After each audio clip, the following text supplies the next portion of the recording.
বন্ধুরা কেমন আছো তোমরা সবাই? আশা করি তোমরা সবাই খুব ভালো আছো। আমিও কিন্তু খুব ভালো আছি। চলে এলাম আবারও একটা নতুন ভিডিও নিয়ে আমার চ্যানেল স্বপ্নের সংসার ব্লগে তোমাদের সবাইকে স্বাগত।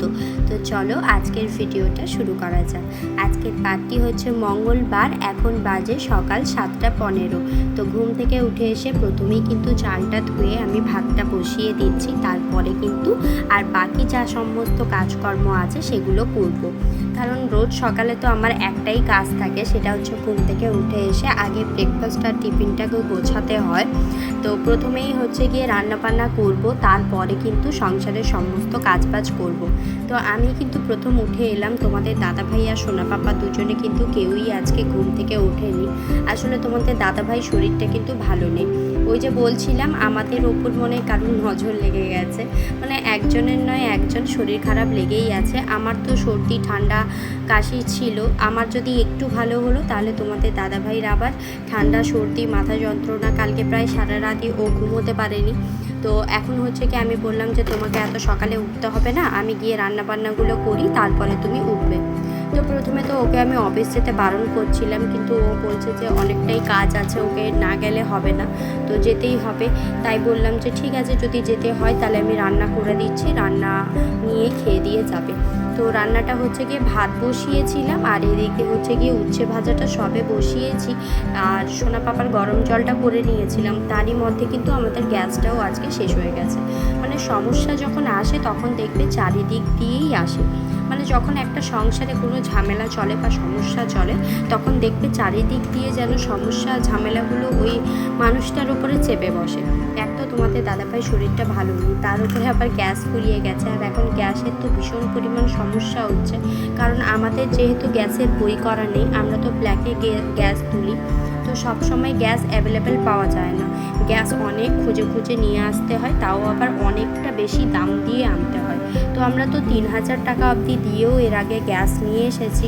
জানি না এবারে গ্যাসটা কত টাকায় পাবে বা আদৌ পাবে কি না, এই নিয়ে একটা চিন্তায় থাকি। মানে গ্যাস শেষ হয়ে গেলে একটা ভীষণ চিন্তা এসে যায় আমার মাথায়, যে গ্যাসটা না এলে রান্নাবান্না করবো কী করে। ইন্ডাকশান আছে, তবুও ছোট বাচ্চা নিয়ে কারেন্টের ইন্ডাকশানে রান্না করতে না ভীষণ পরিমাণ ভয় লাগে। আমি তো রান্নার কাছে বসে থাকতে পারবো না, যদি রান্না চাপিয়ে দিয়ে আমি কোথাও কোনো কাজে ব্যস্ত হয়ে যাই, যদি ও হাত দিয়ে দেয়, এই ভয় সবসময় আমার মাথায় কাজ করে। তো ছোট বাচ্চা নিয়ে কিন্তু কারেন্টের জিনিসে রান্না করা বা কাজ করা ভীষণ সমস্যা হয়ে দাঁড়িয়ে যায়। এদিকে প্রথমে কিন্তু আমি জলটা ঢেলে নিয়েছি, তারপরে হচ্ছে গিয়ে উচ্ছে ভাজাটাও বসিয়ে দিয়েছি। তো উচ্ছে ভাজাটাতে শুধুমাত্র নুন আর হলুদ দিয়েছি। এদিকে কিন্তু আমাদের লঙ্কাও আজকে শেষ হয়ে গেছে, মানে না ছিল শুকনো লঙ্কা, না ছিল কাঁচা লঙ্কা, আর আনতে যে বলবো সেটাও আমার একেবারে খেয়াল নেই। তো বিনা লঙ্কাতেই আজকে সমস্ত রান্নাবান্না করেছি বলতে পারো। এদিকে আবার হচ্ছে গিয়ে গ্যাসও ফুরিয়ে গেছিলো, মানে কীভাবে যে আজকে আমি রান্না শেষ করে ওকে 9টার মধ্যে সমস্ত কিছু গুছিয়ে দিয়েছি সে একমাত্র আমিই জানি। এই যে দেখতে পাচ্ছ উচ্ছে ভাজাটায় পেঁয়াজ দিয়ে ঢাকা চাপা দিয়েছি, তারপরেই হচ্ছে গিয়ে আমি বাকি ঘরের সমস্ত কাজ করতে একটুখানি ব্যস্ত হয়ে গেছিলাম। এসে যখন দেখি অটোমেটিক্যালি গ্যাস হচ্ছে গিয়ে নিভে গেছে।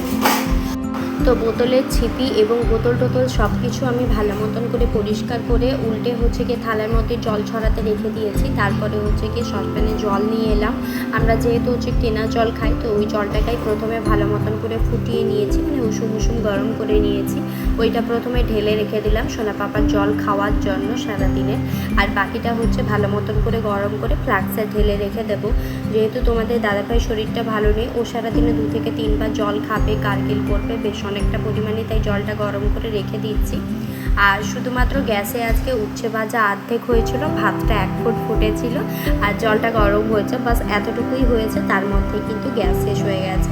তারপরেই কিন্তু আমি সমস্ত রান্নাটা বলতে পারো ইন্ডাকশানে করেছি, আর ইন্ডাকশানে রান্না করতে গিয়ে ভীষণ দেরি হয়ে গেছিলো। তারপরের ভিডিও ক্লিপসগুলো কিন্তু আমার একটুও নেওয়া হয়নি। মানে আজকে রান্না করেছিলাম শাক, আলু, বেগুন, কুমড়ো দিয়ে একটা তরকারি করেছিলাম, সঙ্গে হচ্ছে গিয়ে উচ্ছে ভাজা করেছিলাম, আরও মাছের ঝাল করবো বলে বের করে রেখেছিলাম। যেহেতু গ্যাস শেষ হয়ে গেল আর হাতে সময়ও ছিল না, তাই কিন্তু মাছের ঝালটা আর করিনি। মাছটা পরে আবার ফ্রিজে ঢুকিয়ে রেখে দিয়েছিলাম, কিন্তু শাকের তরকারি আর উচ্ছে ভাজা এই দুটো কিন্তু আজকে হচ্ছে গিয়ে রান্না করেছিলাম আমি। তো চলো ঝটপট করে বাকি সমস্ত কাজগুলো করি, তারপরে বাকি ভিডিওটাও তোমাদের সঙ্গে কন্টিনিউ করব।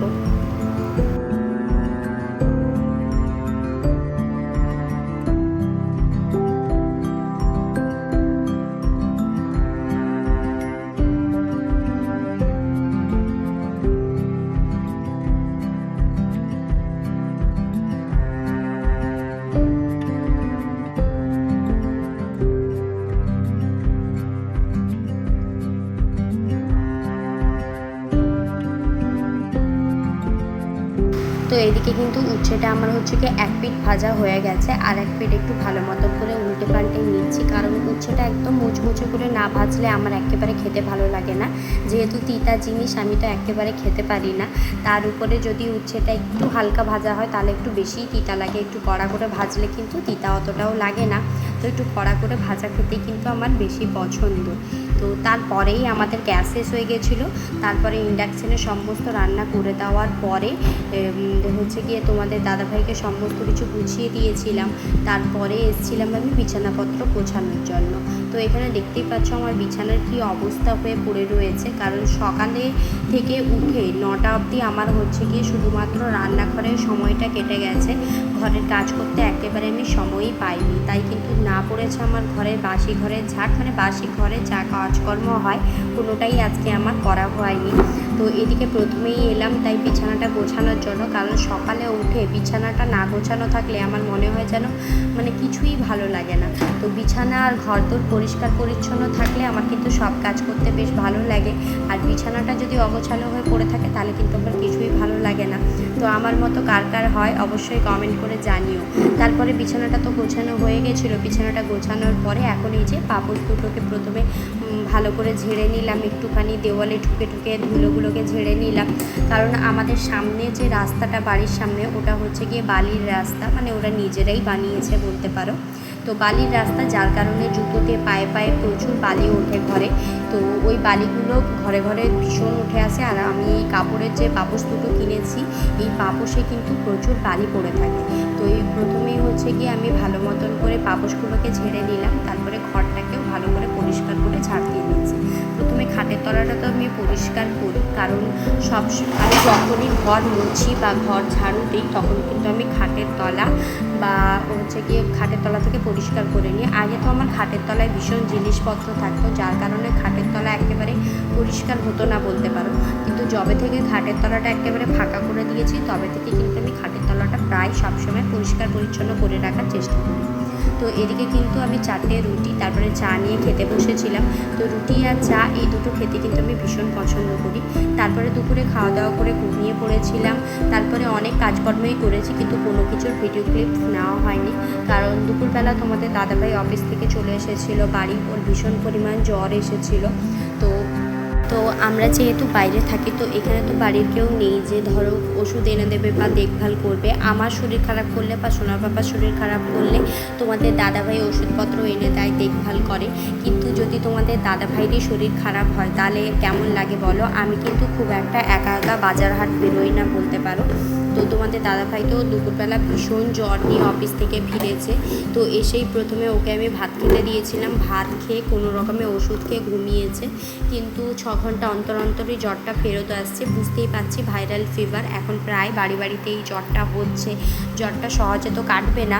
তো রাতে যেহেতু আমাদের প্রত্যেক দিন হচ্ছে গিয়ে ভাত হয়, কিন্তু যেহেতু তোমাদের দাদাভাই জ্বর হয়েছে তাই কিন্তু রাতে আজকে আমি রুটি করছি।